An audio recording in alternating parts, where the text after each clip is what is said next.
नमस्कार, मी सुकेशनी आणि सुकेशनीज रेसिपीमध्ये तुम्हा सर्वांचं खूप खूप खूप मनापासून स्वागत. तर आज आपण झणझणीत चिकन रस्सा कसा तयार करायचा ते बघणार आहोत. तर यासाठी मी इथे अर्धा किलो चिकन घेतलेलं आहे आणि हे चिकन स्वच्छ असं धुवून घेतलेलं आहे. आता या चिकनला आपल्याला व्यवस्थित असं शिजवून घ्यायचं आहे. यासाठी मी एका साईडला गॅसवरती कुकर गरम होण्यासाठी ठेवलेलं आहे.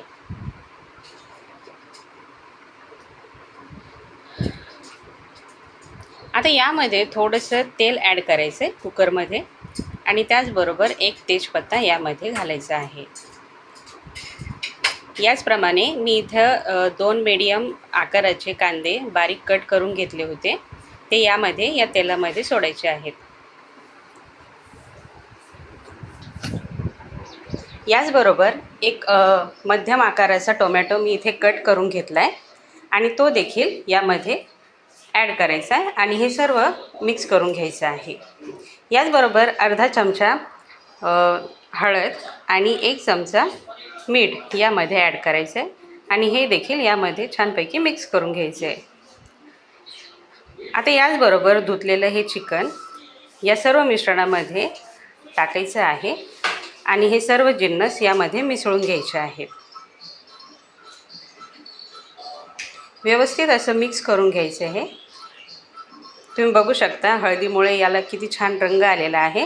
आता यावरती कुकरवरती झाकण ठेवायचं आहे. याचबरोबर इथे 1 ग्लास पाणी मी गरम करून घेत आहे आपलं हे चिकन शिजवण्यासाठी, जेणेकरून आपलं हे चिकन पटकन शिजेल. तसं तर चिकन शिजवायला जास्त वेळ लागत नाही, पण तरी देखील इथे मी गरम पाणी करून घेतलेलं आहे आणि ते कुकरमध्ये ॲड केलं आहे. आता इथे कुकरचं झाकण लावून घ्यायचं आहे आणि आपल्याला हे चिकन 50% शिजवून घ्यायचं आहे. आता याचबरोबर मी इथे तव्यावरती 2 मोठे कांदे कट करून घेतलेले आहेत उभ्या आकाराचे. आता इथे आहे ना चिकन आपलं व्यवस्थित असं शिजलेलं आहे. त्याच्या 3-4 शिट्ट्या मी काढून घेतल्या आहेत आणि गॅस बंद केला आहे.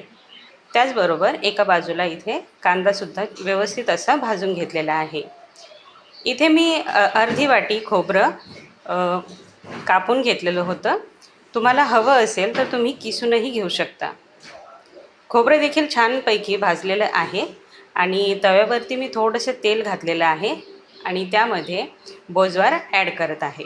आता बोजवार म्हणजे काय, तर बोजवारामध्ये धने, तीळ आणि दगडफूल हे सर्व एकत्र आहे. ते सर्व जिन्नस मी यामध्ये छानपैकी तळून घेतलेले आहे आणि सर्व कांदा, खोबरं आणि बोजवार सर्व एकत्रित करून व्यवस्थित असं तळून घ्यायचं आहे. याचबरोबर खडा मसाला देखील मी यामध्ये ॲड केला आहे.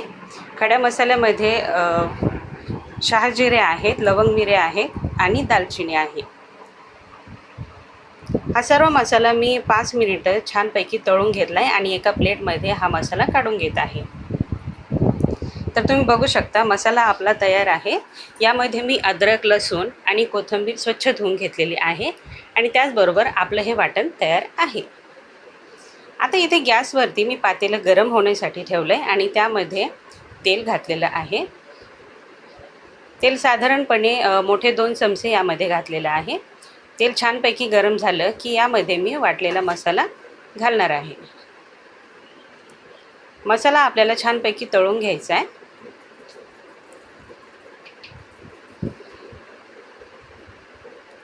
तुम्ही बघू शकता मी मसाला व्यवस्थित असं यामध्ये परतून घेत आहे. आणि आता याचबरोबर इथे मी बेडगी मिरची पावडर 2 टीस्पून घेतलेली आहे आणि 1 चिकन मसाला 1 टीस्पून घेतलेला आहे.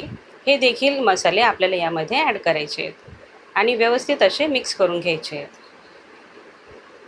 याचबरोबर आपला हा मसाला पातेल्याला खाली लागू नये, जळू नये यासाठी मी यामध्ये थोडं पाणी ॲड करत आहे, जेणेकरून आपला हा मसाला व्यवस्थित असा शिजून निघेल. तर जवळजवळ 2 ते 3 मिनिटं मी हा मसाला छानपैकी शिजवून घेतला आहे आणि तुम्ही बघू शकता तेल वरती आलेलं आहे. याचा अर्थ आपला हा मसाला व्यवस्थित असा शिजलेला आहे. आता याचबरोबर आपलं हे चिकन शिजलेलं मी यामध्ये मसाल्यामध्ये ॲड करत आहे आणि हे देखील चिकन देखील मसाल्यामध्ये व्यवस्थित असं मिक्स करून घेत आहे. तुम्ही बघू शकता आपल्या ह्या चिकनच्या रस्स्याला, भाजीला किती छान टेक्स्चर आणि किती छान रंग आलेला आहे. आता यामध्ये मी आणखी पाणी ॲड करत आहे. तुम्हाला हवं असेल, जर तुम्हाला भाजी घट्ट करायची असेल तर तुम्ही घट्टही करू शकता, पण मी थोडीशी पातळच ठेवते आहे, यामुळे मी यामध्ये पाणी ॲड केलं आहे. आता याचबरोबर चवीप्रमाणे मीठ ॲड करत आहे. मीठ हे बेतानेच घाला, कारण आपण यापूर्वी देखील चिकनमध्ये मीठ ॲड केलेलं आहे. तुम्ही बघू शकता आपल्या या चिकनच्या भाजीला किती छान कन्सिस्टन्सी आलेली आहे आणि व्यवस्थित अशी ही भाजी खूप छान झालेली आहे. भाजीला छान अशी तर्री आलेली आहे आणि 5 मिनिटं मी यावरती झाकण ठेवून भाजी छानपैकी उकळून घेतलेली आहे आणि इथे गॅस बंद केलेला आहे. पुन्हा एकदा सांगते, बघा आपली भाजी किती छान झालेली आहे. खूप छान याला तर्री आलेली आहे.